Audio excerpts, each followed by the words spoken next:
Good evening, good afternoon, good morning to some people. We are live on Facebook. Hello, everyone. I hope everyone is doing well.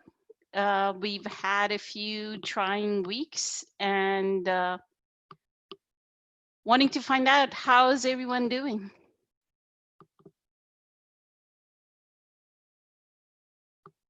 So before we start on the question and answer, I do have a prepared question because Samar from the group meditation had already asked a question, and I'm going to answer some of the answers.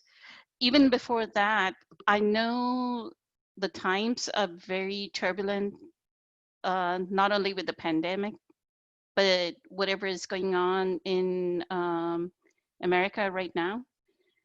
What I would say, and this is something that I think Eckhart would also say, the best way, if people are passing away, the best way to actually honor the life that they have lived on earth is to go into stillness. The more anger, the more outrage we bring, we're dishonoring their life. So, what I would say is I posted today in the morning, I posted something about being a frequency holder. So read on that, please, and know what a frequency holder is, and try and increase your meditation the next few weeks, the next few months, the next year or so. Try and increase the amount of time. One of the things that we talked about during group meditation was Eckhart calls being still as the plenum void. So it's almost as like a black hole. It will take away any and every emotion. Like if you're vibrating at the emotion of anger, frustration, whatever it may be, sadness, then it's going to, that's the plenum, the stillness is the plenum void. So it's going to absorb it. But we have to experience it and give it spaciousness. So I'll start off with that. Any questions, Eileen? Not yet? Nobody has attended yet? Not yet. Okay, we'll keep going. So one of the questions that came up was from Samar. We had discussed, I think Donna had brought up a book. I cannot remember. Maybe Donna can come back to this post and post the book that she was talking about during group meditation.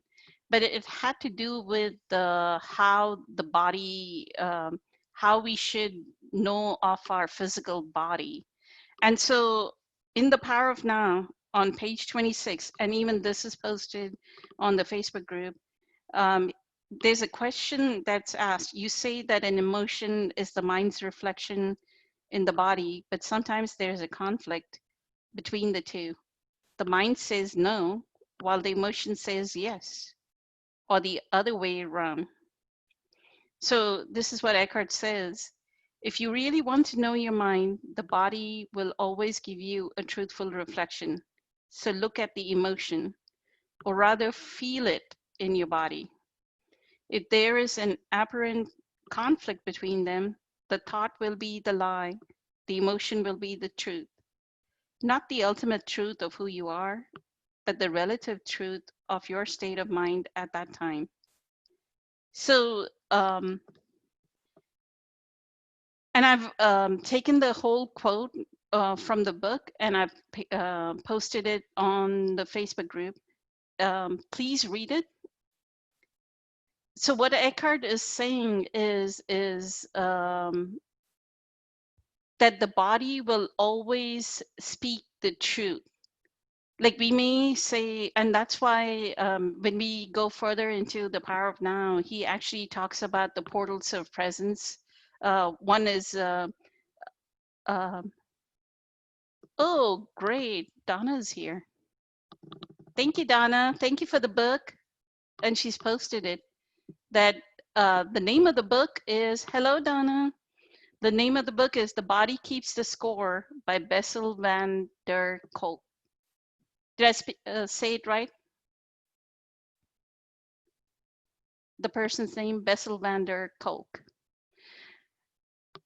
The body keeps the score. So here's the way to know. If you look at the portals of presence, one is meditation, another one is breath work. The third pointer from Eckhart is inner body. And it may seem very inconsequential that he's talking about the inner body, but as Donna says, it is about inhabiting our body from the inside. Now, we may say, why is it that we want to inhabit the body from inside? It is to be able to see the truthfulness of our emotion. As we say, right, thoughts are, so taking a step back, we are formless, invisible energy. A thought formation is also electromagnetic frequency, it's energy. Emotion is a much more thicker frequency. It is energy as well, right? So you're not going to experience if we are an identified mind. So it's like this, right? We were doing this in the last time. If we are an identified mind, there is no way to know what is the emotion behind. Like these are the thoughts. The thoughts have become a wall, and consciousness is pushing from the back, right from behind the wall. Consciousness is pushing, and its consciousness is generating emotions to tell us, it's guiding us, right? Like one of the things Eckhart says that in America, people say, you ask them, how are you doing? And they say, great, but inside they're feeling very heavy, right? But they'll smile and they'll say, oh, have a nice day, or I'm feeling great. Like the cashier will say that, but energetically, they're feeling very angry, right?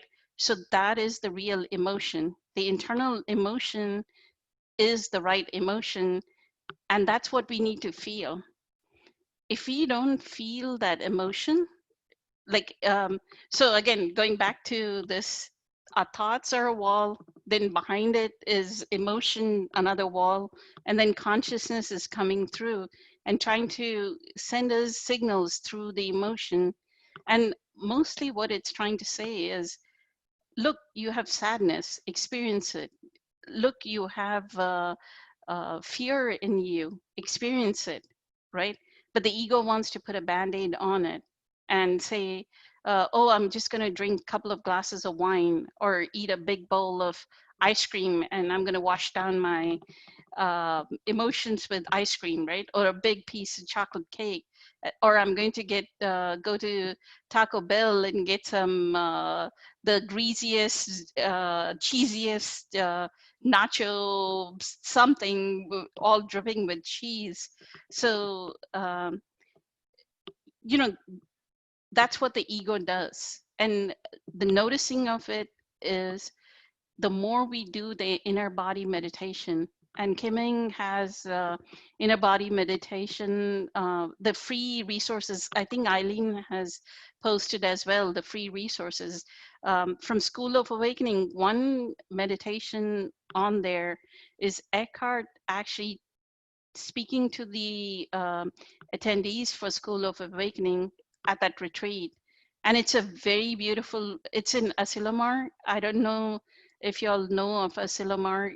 Asilomar is where Dr. Wayne Dyer shot the movie, The Shift. It was like a movie where Dr. Wayne Dyer says, how does the consciousness of a person shift, right?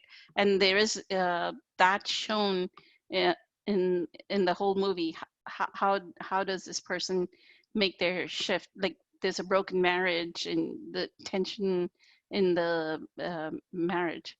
So Asilomar is considered like one of those places which is a really beautiful retreat center. I think it's in the middle of some kind of golf, high-end golf site as well. So that's where the retreat was held. So already elevated, right? The um, area where they were staying was elevated state of consciousness. Then on top of that, the retreat attendees. So you'll experience. I've listened to that meditation since last year. This was done in January of last year. So I've done that meditation many, many times. In with that is Kim Ing's inner body meditation. Also, Kim Ing teaches Qigong. There's a Chi Flow download. I think it's like $10 on their website now if you download the Chi Flow DVD. It is another Qigong and yoga mix inner body work, and that'll help us inhabit the inner body. And once you inhabit the inner body, then you can know. In School of Awakening, actually in the Conscious Manifestation course, Eckhart finally uses the word feeling tone. So every emotion has a feeling tone to it. Like the vibrational frequency of that emotion, it has a feeling tone. Like when we are happy, right? When we are looking at a sunset, the joy of looking at the sunset is a higher vibrational frequency. So the feeling tone of that is entirely different from if you're feeling sad at an event that happened. Uh, Donna says the body will does not lie. The thoughts can do it. That is true. Because the mind energy can go, oh, I'm feeling okay. I'm not uh, I'm going to be okay. I'm at work, so I'm going to act happy with everyone and say hello, hi. But inside, we are feeling the sadness. Like our mom passed away, so that's why even at work, right, have that compassion that you don't know what this person is going through at that moment. Maybe they fought with their wife or fought with their husband, whatever the case may be. So Donna says Pebble Beach near Monterey, California. Yes, that's the golf course, Pebble Beach golf course. So I knew it's like the Masters play there at Pebble Beach. So that's what I had for Samar is that is what inner body, inhabiting the body. I mean, it feels like a very silly pointer that what is this inner body? And I initially when I looked at the portals of presence, which is 10 years ago or 8 years ago, I went, what is this inner body? Because we don't, but I knew in the back of my mind that I needed to figure out what is the inner body. And now I can feel it. Like I can feel the vibrational energy rising. Donna, do you have any more questions or wisdom, words of wisdom? You've been spreading a lot of love. I see a lot of love posts from Donna. Thank you so much. So very much needed at this time.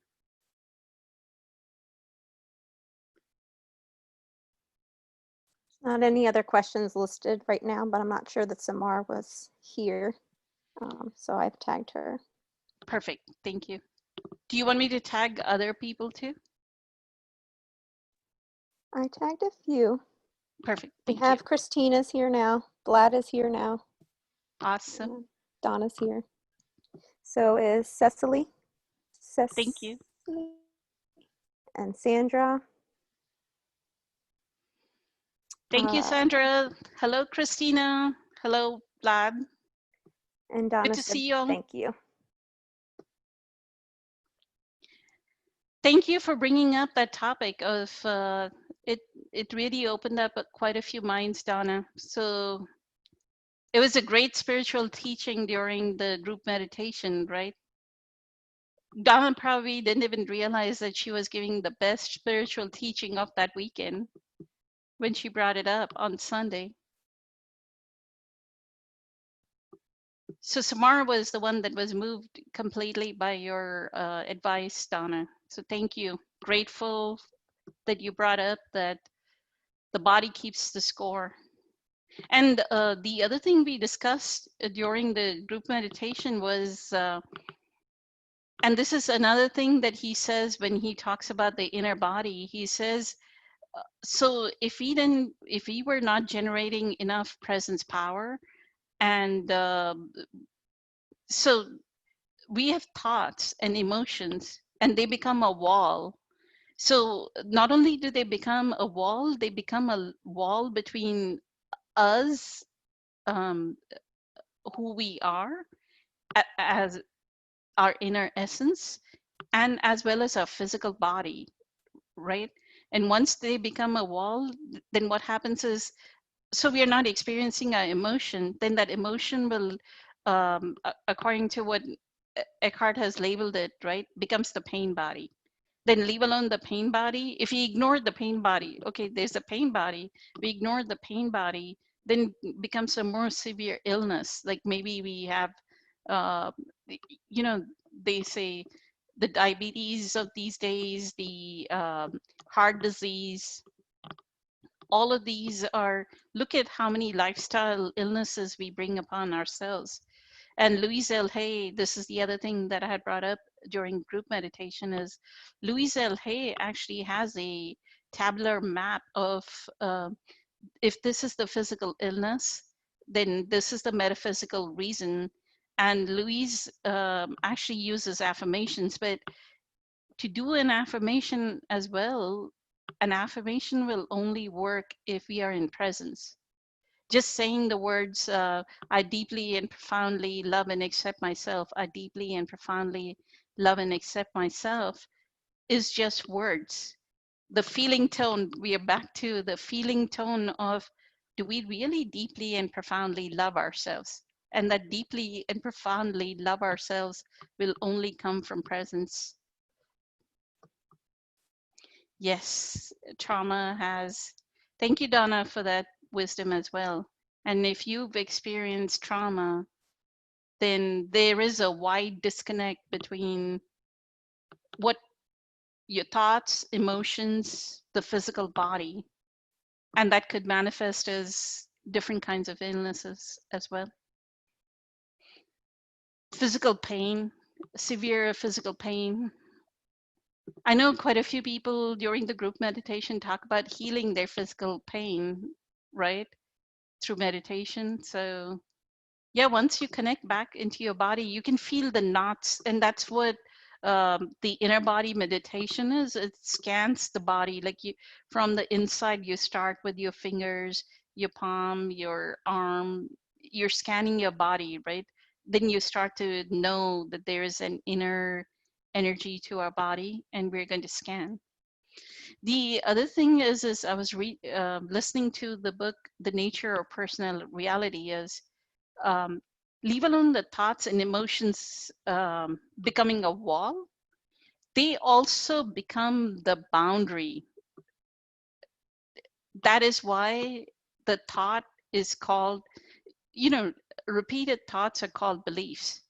And that's why they become the self-limiting beliefs that Eckhart talks about during the conscious manifestation course, because they become a boundary.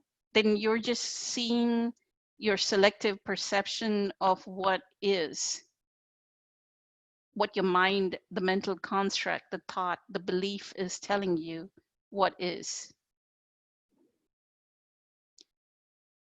Cecile is saying, first time to experience this without interruptions. Grateful. Thank you.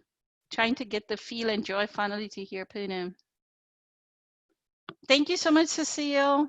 That's so sweet. Thank you so much for bringing your presence, Donna and Cecile. Words have creative power. I choose love is a powerful affirmation. I choose love, or I am divine love, Vlad. Why am just, I am divine love, right? So if that affirmation was, I am divine love, like the meditation that we do during group meditation. So we could say, I am divine love. I am divine love. That could be an affirmation. But again, back to affirmations work. Um, I think Eckhart released it in his third video. He talked about abundance in his third video, right?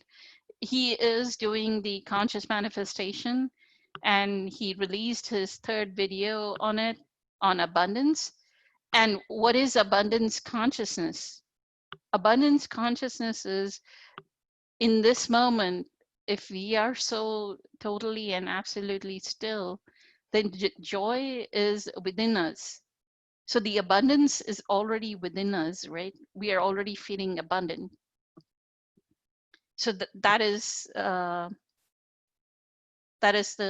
creative power. Once we are there, once we are in that stillness, that is the creative power that goes out. But again, we don't want the mind energy to come in. Sujata Mudumba is now here. Great. Hi, Sujata. Thank you for joining us.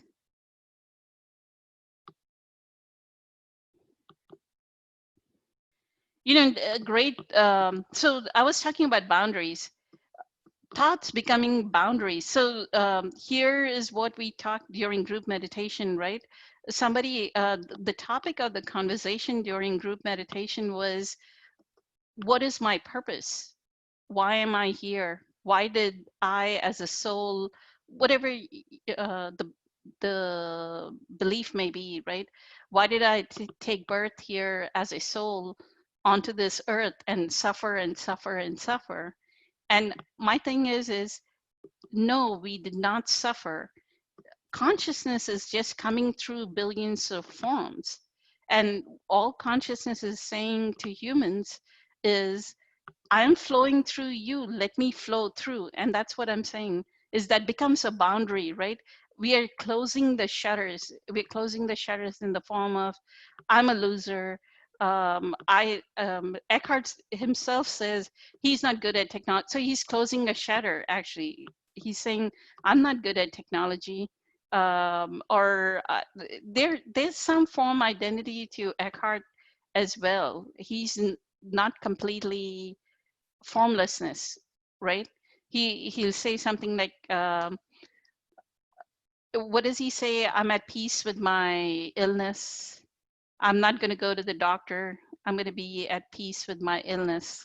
Kind of like whatever he's suffering, half the time he has laryngitis or whenever he has some kind of sickness. So he doesn't go to the doctor. So there is some form identity to him as well. All of us have it, right? But what we are trying to do is lift the shutters so that this infinite expansion can happen through us. And that infinite expansion is expansion of joy in this present moment. Expansion of joy that I wake up at 4 o'clock in the morning or something, and there's joy in posting, hey, Facebook, there's a reminder on the Facebook Q&A, come join us, kind of, right? The joy of doing that. Like I could sleep in and not post anything, right? And wait until the evening when I had time after work. But there is a certain joy that, hey, I want to talk to people. I want to express this. And not only do I talk, look how much Donna has shared, right? Between the group meditation and today. So a spiritual teacher in Donna, now Vlad is sharing too. I'm going to read what Vlad says. Mind is free to choose, and that is an empowering thought. As you see it, approach divine love vibration that you are. Yes. Can others lower my vibrations or can I lift others up? Is the next question from Donna. Yes, you can influence other person's vibration. So you've already done that, right? You had the power. You already ignited Samar into. So it almost is like during group meditation, I think we all relax because we've just started the meditation, right? And we go into the conversation after most of us have been still. So our body is in a very receptive state. So it's like it seems like whatever information is shared during group meditation, I would love to have more people attend group meditation and enjoy the benefits of teachings from your own members. It's not like, oh, there's Eckhart or there's this great spiritual being that is coming down on earth and giving the teaching. It's incredibly amazing to see. It's just some other member that's going to give you this nugget of information. I know Eileen has received like some Byron Katie, Dante shared a Byron Katie turnaround, and it like it's like a Light bulb. electrifying light bulb. Oh, I am doing that. Am I really doing that? Right?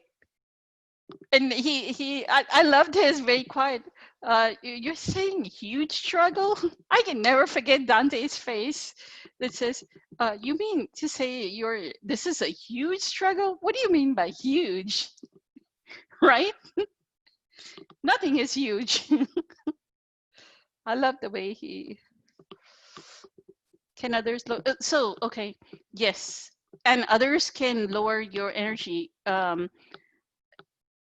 I don't know if y'all have heard of a lot of people saying, I entered this conference room and I could feel the tension in the air, right? That's the lowering, like the vibrational energy around you is so many people are acting out of fear that they will lower your energy. And that's why the practice is needed. What I noticed from Eckhart, so with Parker, I had attended the 2016 June talk in Denver. And Eckhart, what he said, and it was hot for being Colorado, it was hot in Colorado in June. And Eckhart said he never left his room. So he travels from Vancouver to Denver, and all he does is spend time in his room until it is time for him to give a talk, right? And the other thing I noticed between School of Awakening of what he speaks, that he'll ask the attendees, did y'all have a good dinner? I'm going to have dinner after this talk is over. So he keeps himself, he doesn't want to get sluggish. So look at his pointers, even in those simple questions, right? That if he were to eat, and this is why a lot of Eastern, if you look, if you were to go, a lot of people ask me, how do you intensify presence? How do you intensify presence? And my answer to them, I always picture this ashram, and Vlad is a huge fan of Sadhguru. So I can just imagine Sadhguru probably waking all his attendees up at 4 o'clock in the morning, right? And immediately you shower, you don't eat anything, you go into meditation, or right after meditation, you do yoga, right? So, what is the guru doing to you? What is the spiritual teacher doing to you when you're in the least amount of resistance, which is you were asleep, no resistance at all? Your soul, probably spirit, kind of like left your body, came back, and now you're like awake in wakefulness. And in that non-resistant state, they brought your vibrational state up, right? So that goes to the higher vibration. The best time to meditate is 4 o'clock in the morning. So 4 to 6. Dr. Deepak Chopra also, Vlad, correct me if I'm wrong. He meditates from 4 a.m. till 6 a.m. Then he does yoga and then starts off his day. So look at what the spiritual teacher does to increase their vibration. So I hope I answered Donna's question. Cecile says, I found joy in seeing the group posts. It kind of helped me during the lockdown. Thank you. Thank you, Cecile. We think so too. Like to me, it's like a mini meditation in the morning, and it's back to the same thing. I woke up at 4, and the first thing I'm doing is reading a spiritual teaching, right? After I'm done with the postings is when I meditate. Um, that's like after my cup. I do have a bad habit of drinking coffee in the morning. So Deborah Bren Deborah says I caught partner sexting and receiving sex. What was also cheating and not being honest last spring? Do I stay and work it out? Shower then Kriya, Vlad says. Yes.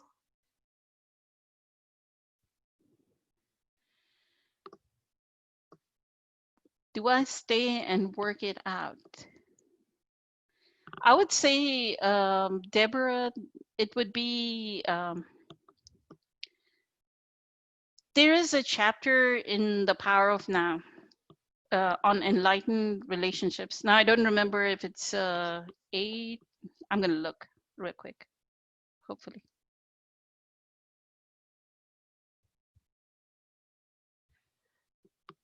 It is chapter 8. Amazing that I remember that it's chapter 8. It's called Enlightened Relationships. So one of the things is Eckhart kind of points to conscious manifestation or unconscious manifestation in the statement, we attract and manifest according to our inner state, right?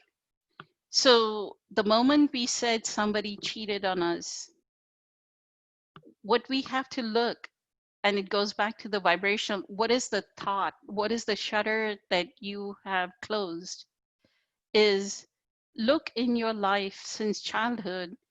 Do you have a distrust of people? The self-limiting belief will be something like, if you were to give it words, it actually has a vibrational frequency. It is an emotion in you. But the self-limiting belief, if you were to give it words, would be people betray me, or people cheat on me, right? That's the vibrational frequency that you've been holding, I don't know, since childhood or teenage years, or I don't know what your age is right now, but um, y- there is a limiting belief. So what the other is showing in their cheating and whatever they're addicted to, that's an addiction, right? They're sexting and cheating on you. They're going with their compulsion. They're showing you their compulsion. Now it's up to you to know, can I forgive that compulsion? Can I bring compassion to that compulsion? Now, this person may have this compulsion. You can meet another man that may have alcohol addiction. Everybody's addicted to something. They're going to move with their compulsions, right? So it's up to you to use the spiritual teaching um, to see if this life experience is something that you can use to grow in your consciousness. Can you forgive? Can you get into that expanded state of consciousness where you know your radiant essence was never touched, right? The very last portion of what is forgiveness. Can you forgive this person for cheating on you? And also realize that you have a self limiting belief that people cheat on me. Look, get into stillness and look at that. Look at, do I have a self limiting belief that says people cheat on me? And because I have the self limiting belief, people cheat on me. My experiences are that experience is showing you your self limiting belief. Once you drop the self limiting belief, that experience will go away. You will meet, you will break away from this person because you obviously have an opposition to them cheating on you. You will break away from this person, but the next time you first clean up your energies, you remove your self-limiting belief, and then you'll end up having a person that probably is committed to you. Vlad says 340 to 350 is the Brahma Muhurta. If you received initiation in a yogic practice, then that is the best. If you wake up naturally, otherwise, evening. Sandhya is evening. So 3:40 a.m. so if anybody wants to raise their vibrational frequency, wake up at 3:40 a.m. And thank you, Vlad. See, we do have wisdom from the group. Thank you. Grateful for the help, Vlad. I'm not very Eastern conscious, so I don't know I just know some of the things because I sometimes watch Sadhguru's videos. And Cecile says the same. Yes, I have heard that a lot of times 4 a.m. and before dinner, before bedtime, best time to meditate, that is. Okay. So, Deborah, I hope I have answered. Do you think I answered Deborah's question properly, satisfactorily, Eileen? Yes, and she just posted a reply to, I think, what you were saying. So she said, I'm 63. Thank you so much. I've left. I've forgiven him. I've taken it to God. Thanks. Perfect. Thank you. And also learn to drop the limiting belief, and you'll find people that you will be able to trust. You will come across the sweetest, beautiful people in your life. The moment we clear our limiting beliefs, then starts the unconditional love. You will find people that you can unconditionally love, and that will unconditionally love you back. Pam says, I entered here and just by listening to you, my vibration improved. I'm so happy I found this group. Thank you, Pam. We are honored by your presence. Everyone, we are honored. It's an honor and a privilege to have everyone here. And Eileen doing an incredible job at moderating. So thank you, Eileen. And Lisa said the same thing as Pam, Lisa O'Shea. Great. Thank you. Thank you, Lisa. Any more wisdom from the members? Sujata didn't have any questions? She didn't say anything. So I'll go back to the boundary since I was talking about limiting beliefs, and this is for you, Deborah. So your limiting belief, we were talking about thoughts. Like last time I showed that there's thoughts, they become a wall, and then there's emotions, and your consciousness is pushing from the back of consciousness wants to expand to infinity, right? Consciousness is infinite, right? This Big Bang that started is going to inflate to infinity. It has the capacity. Just look at how humongous the cosmos is already, and we are like this tiny speck. So what humans tend to do is instead of allowing consciousness to expand infinitely, right? Um, the limiting belief becomes the boundary. And now look what you're doing. You're controlling consciousness from, so you know, um, like awareness is the power in the present moment. It has the power of an atom. That's what Eckhart says. I think it's in The Power of Now. Um, so if it has that kind of power, so just look at how your thought, your mental construct of whatever it may be, that people betray me, people cheat me, becomes you're trying to contain something that has the power of an atom, right? That force. And once you set that boundary on something that has that kind of infinite force, what's going to happen? What happens when you like force gas into a small tiny container? When you bind it, it's going to burst. Yes. And then people say, why am I suffering? Why are you suffering? Why am I suffering? I caused my suffering. I set a boundary on something. Like I could have chosen in that present moment, I could have chosen to make that inward journey and actually be in my pure essence of formlessness, my invisible essence, not identified, not have these wall of thoughts, take them out, let consciousness infinitely expand, right? You'll feel it in your this region, the solar plexus. You're going to feel like a buzz when consciousness is expand. It almost sometimes feels like you cannot hold that energy within your body, and you will be able to. The mind will say, I don't think I can hold this vibration within my body. You're going to feel that buzz, right? So I would say that's why don't set that boundary. Don't walk through uh, every incident like non-judgmentally, look at, observe the life situation. And I love the word life situation that Eckhart uses. It is so non-polarized, right? It's not a bad event, it's not a good event. He doesn't call event that's a bad event, that's a good event. He just calls it a life situation. Non-polarized word. This is my life situation. Somebody got up and left, or somebody got up and wrote some text messages that were inappropriate. That's it. Beyond that, there's nothing to it. It's not bad, it's not good. That is what is. That is the present moment. We surrender to it and then go, why did this, how did I attract this? What inner state of mind manifested this, right? Then when you look, you'd find a limiting belief of some kind. I've had quite a few limiting beliefs.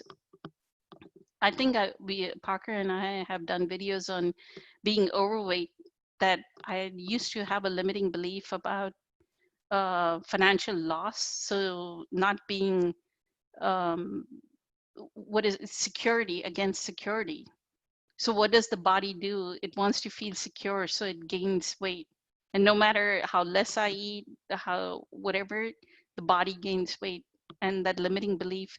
So what I do to compensate the limiting belief is every time I get even $1, like if I go to Bath and Body Works and they give me a $10 whatever free gift, then I recognize that abundance. I go, look, the universe is always working in my favor. Look, I got this free gift.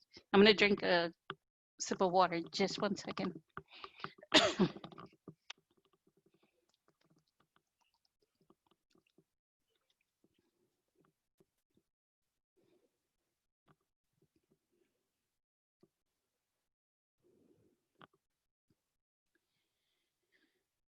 Deborah says, I actually know what others do is not about me. It's about them. He's the one suffering. I just have a decision to make, whether to help him or not. I appreciate all advice. Whether to help him or not, I would say help yourself first, right? Um, get to the point where you are the log that can ignite the fire on the other, for the other person.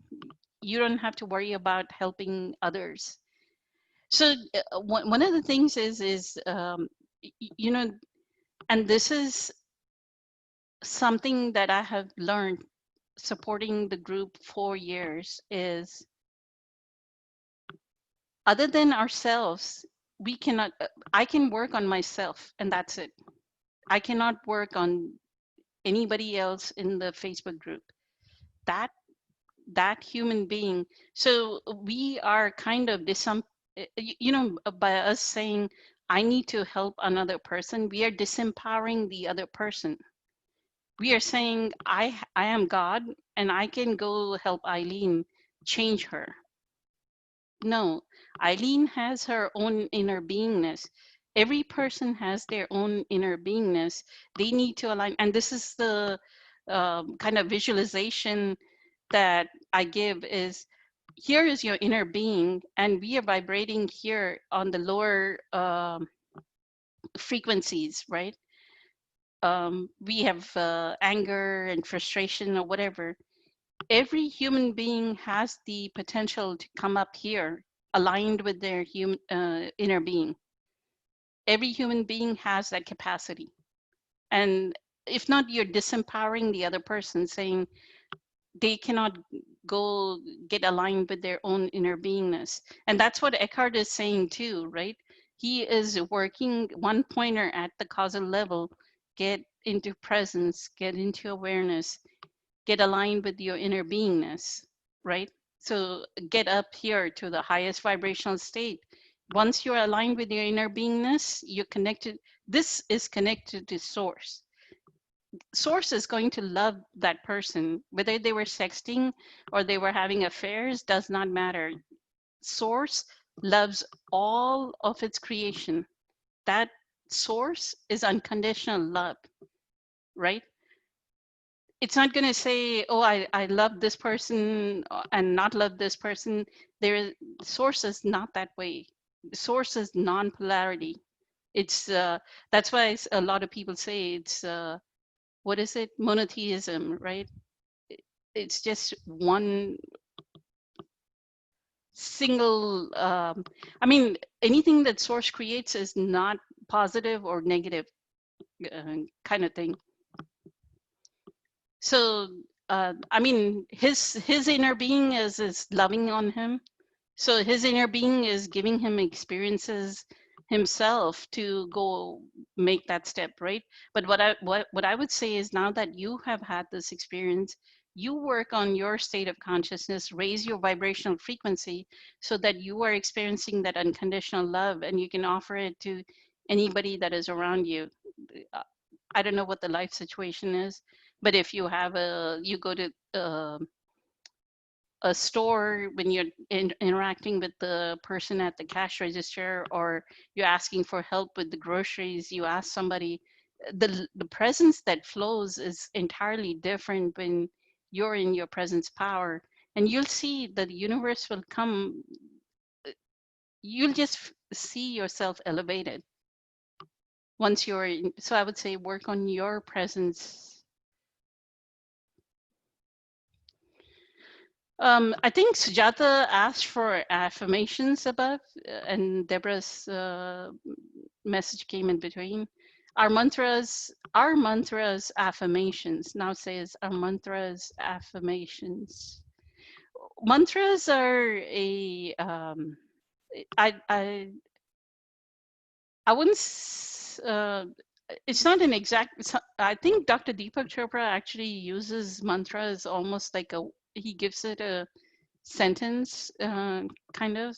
Find it in the comments to her. I'm sorry. Vlad gave like a definition of what the word means, like the It's an voice part. instrument. Yeah, so it's like a It's a mind tool of the instrument. mind. Yeah, Yes. yeah. So I wouldn't call it a complete sentence of an affirmation. It's just um, what I would say is a lot of people don't. I don't know if it is understood that the mantra, even when you're speaking it loudly, has to be done in a correct cadence and correct sound, right? Because it's a vibrational universe. If you don't do it in the correct cadence and correct sound, it may not have the correct effect, right? So I don't even work on, hey, I'm going to start a mantra and keep repeating it. The the reason why people feel that it may work is meditation is about focus. So I'm a huge fan of sacred acoustics. So in there are multiple sounds when the meditation is playing, but even in the multiple sounds, there is one steady sound, and it's about focusing on that steady sound. So in the mantra, if you can, like a general primordial sound is Om, which Sadhguru says it's not Om, it's Aum, right? It's like what Sadhguru says, it's more like you who's uh, um, a dumb person is the person who cannot speak, right? They may not have a tongue, so they can still move. Sound, you can make it without the tongue. Do you all realize that? It's just a movement of the lip coming together. So even if we were dumb, we could make that sound. So it's it's AUM, not om, as in a lot of people want to say om, right? So with all those technicalities, like once I heard him say that, I was like, I'm not even going to worry about what these mantras are, kind of. But if you, I think Vlad gave me a video of Dr. Deepak Chopra and the heart.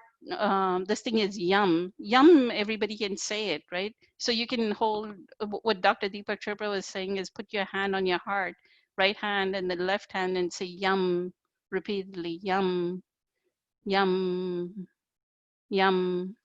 So you can try and focus on that sound and see.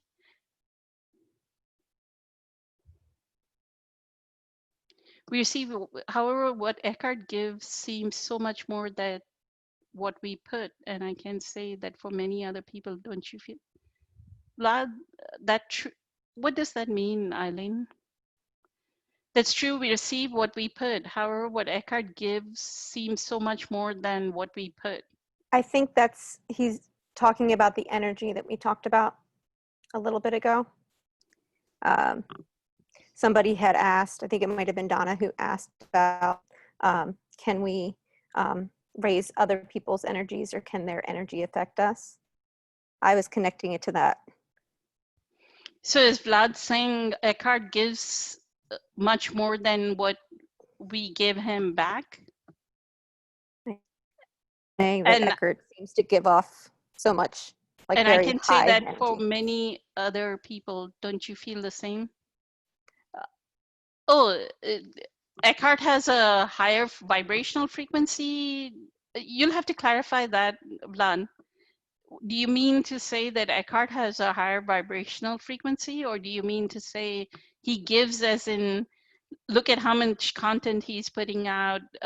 He actually is the giving, the charitable giving.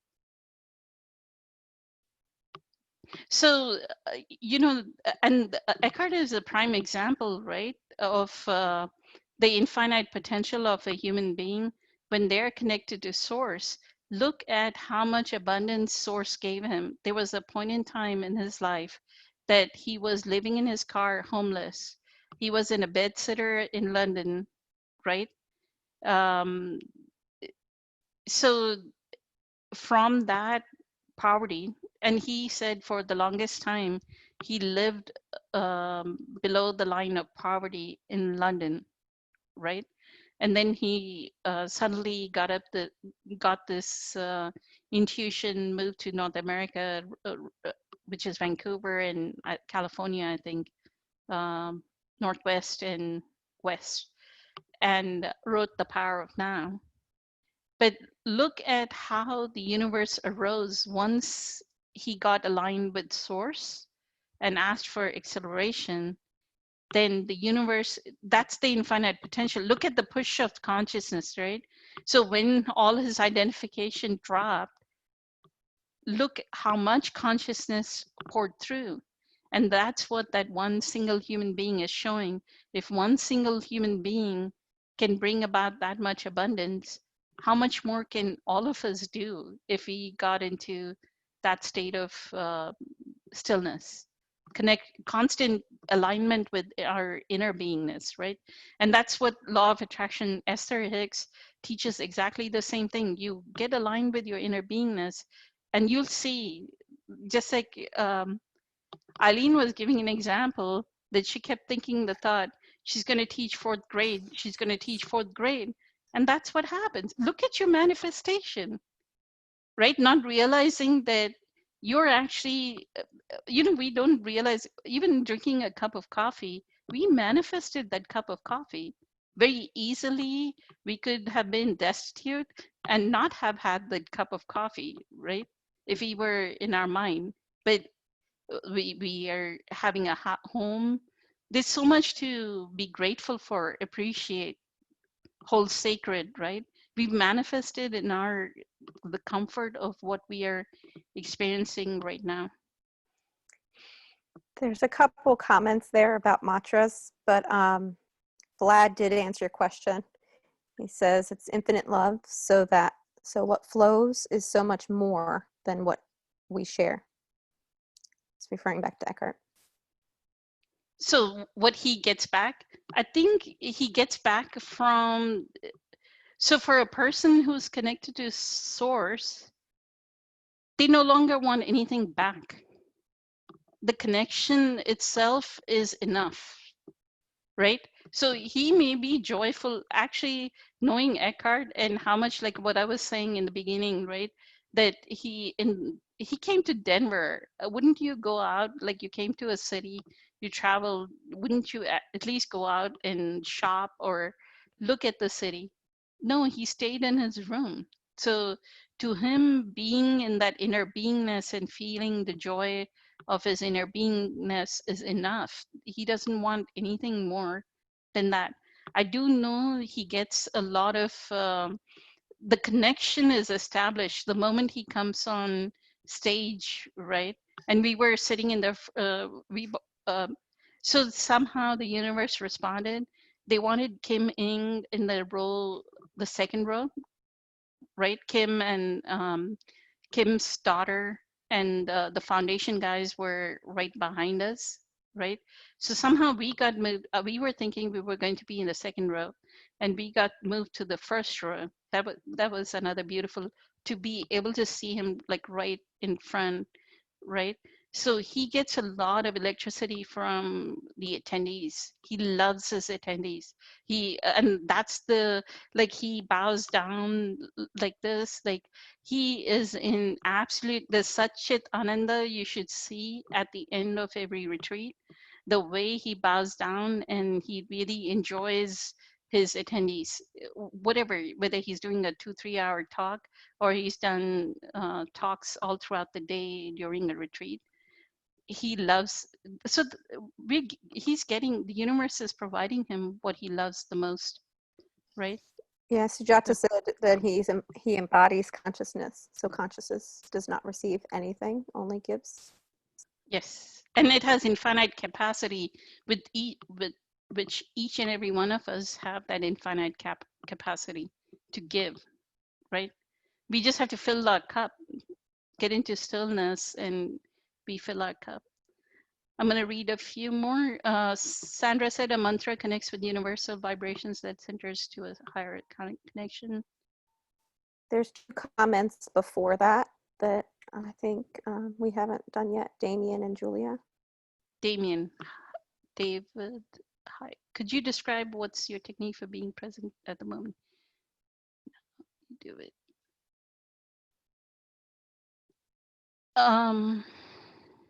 I mean, I can kind of feel in, even if the words are coming in, like I can feel a vibration in the back, Damien. Like I can feel the vibration in my hand. So we rest in that vibration. Was that explanation enough? What's your technique for being so what's your technique is I use these meditations that I've spoken about on there's a topics section in the on the Facebook group. It has details on how to intensify presence. In there there's a link to sacred acoustics. I do 2 hours of sacred acoustics meditation, and sacred acoustics plays like delta, theta, and alpha mixed frequencies. It's some proprietary blend of recordings. I just do 2 hours of that meditation, and that keeps me grounded. Other people have breath work. I know Parker used to do Kundalini yoga. So I know Vlad does a lot of yoga. Vlad, you want to contribute too? Please. Yeah, and when you're specifically, Poonam, when you're specifically doing your 2 hours of meditation, you sit in silence. I lie down actually, and I have noise canceling headphones. a good practice is noise canceling headphones. And I scan my body. Some of it is breath work. I do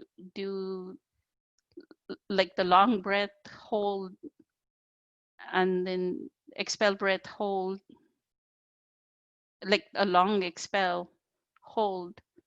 And it's in the suspension that when you take a long breath and suspend, the stillness comes in the suspension. Like you'd feel your vibration increase. How is love expressed in practical terms when one is pure consciousness?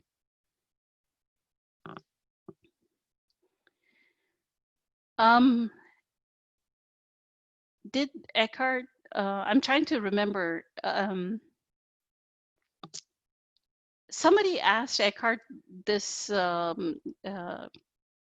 question on the website itself, right? So I don't know if it was love or something about presence. So the way we experience presence, so love is more like when you are present and you see um, the cashier, you connect with them. You don't see the physical form of the cashier. You actually go deeper. Or like, some people, I don't know if people have seen President Clinton shake hands like in the 90s when he was doing on his campaign trail or as a president.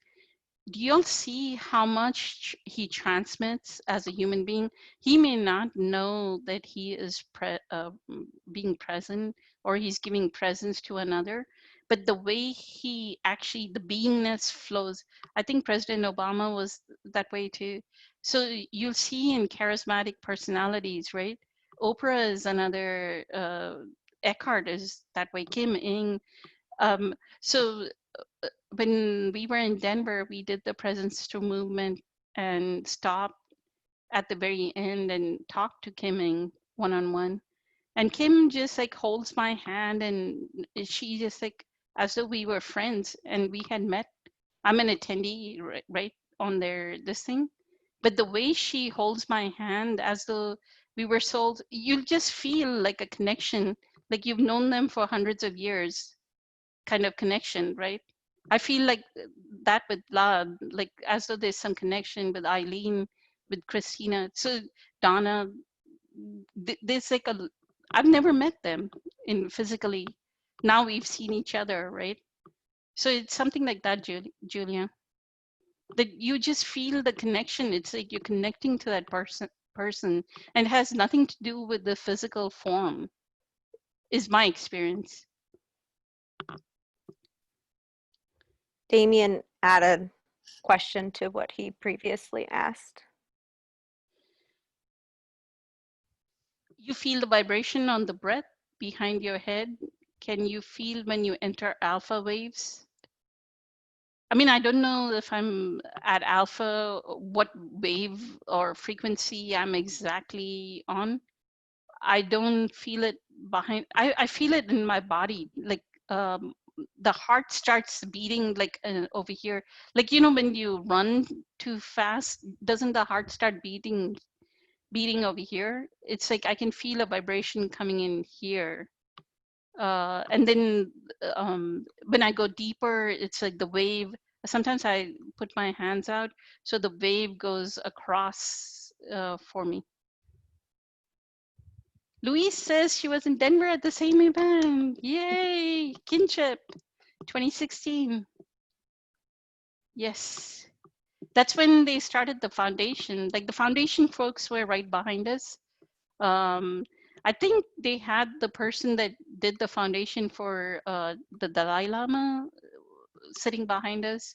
So the whole Sounds True crew and the foundation members were right behind us. And Kim sits like right in front of him, right, like very parallel to him in the audience. She sits in the first or second row, always.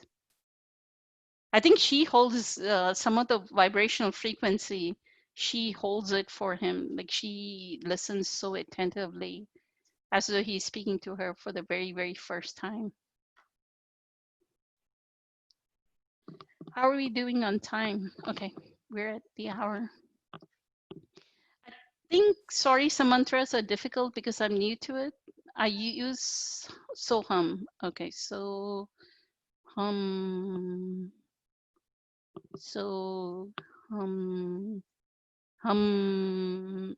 It's in the B like you have to make that B like sound, Cecile. Would be nice how to say the mantras properly. Maybe Vlad can do a video and let me upload to the YouTube channel if he does mantra. I am not a mantra person. I don't know. It's weird. I'm stereotypical. Like if you would look, I'm East Indian, but I am not a mantra person. But you would think that somebody from East India, it would be really, really easy.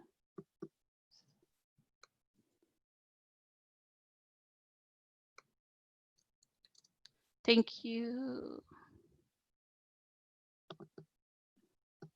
Lots of thank Oh, yous. Lots of thank yous coming in. thank you. Yeah.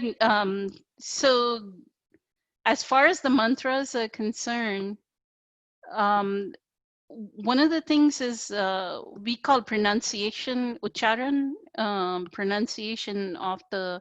So there is a tradition in East India where there, it's a caste Brahmins. What they say is if you are born in a Brahmin family, you know how to speak it more clearly than anybody else, and that's why they become the priests. I'm not saying that every Brahmin can actually uh, make the sound clearly, but that's what the tradition is, right? In India, like maybe 10,000 years ago, the guru gave it to his disciple, handed down the um, in the ashram, handed down the teaching to his disciple, then the disciple to became a teacher, guru, and then to his disciple. So it was something, it's that kind of tradition. Thank you so much, everyone. We're good to close, Eileen. No more questions, right? I think one just popped in, but it's actually not a question. Christina just said that she's here from Argentina and can feel the energy of Poonam and Eileen, the whole group here and now. Thank you, Christina. Thank you for sharing your presence with us. Hello to Gustavo. And we'll conclude this session. We'll close the session and we'll meet again next. What we're going to do is alternate between the groups, right? So this week we'll do it to the Power of Presence group. Next week we'll do it to the Presence Center group so that both groups see it. But what I'm going to do is we are recording this as well. So we will post the recording. So you'll be able to watch it no matter what Facebook group you're in. And we have group meditation this Friday at 8 p.m. Central, 9 p.m. Eastern, 7 p.m. Mountain, 6 p.m. Pacific. So please meet us for group meditation because it's the same format, but you will be able to meet your Facebook members and moderators face to face. So it's a really beautiful, the group meditation and the group attendees have become an incredibly amazing experience because they hold presence and the discussions that ensue after that. I mean, each session has been somebody giving wisdom to, and it's not Poonam giving wisdom, it's been all of you sharing wisdom with each other. And that is what this world is about, right? Like the teachings that Eckhart is teaching is be the log, go light up another log, and then another person light up another log. And we are whatever 50,000 or so. So light up each other log and let's raise the vibrational frequency when there's so much turmoil going on. Let's raise the vibrational frequency of this planet. I'm looking forward to it, right? Thank you so much, everyone. Honor and a privilege. Have a fantastic week, and we'll see you all on Friday. Thank you, Eileen. You're incredible. Appreciate the help. Grateful for it. Have a good night. Bye.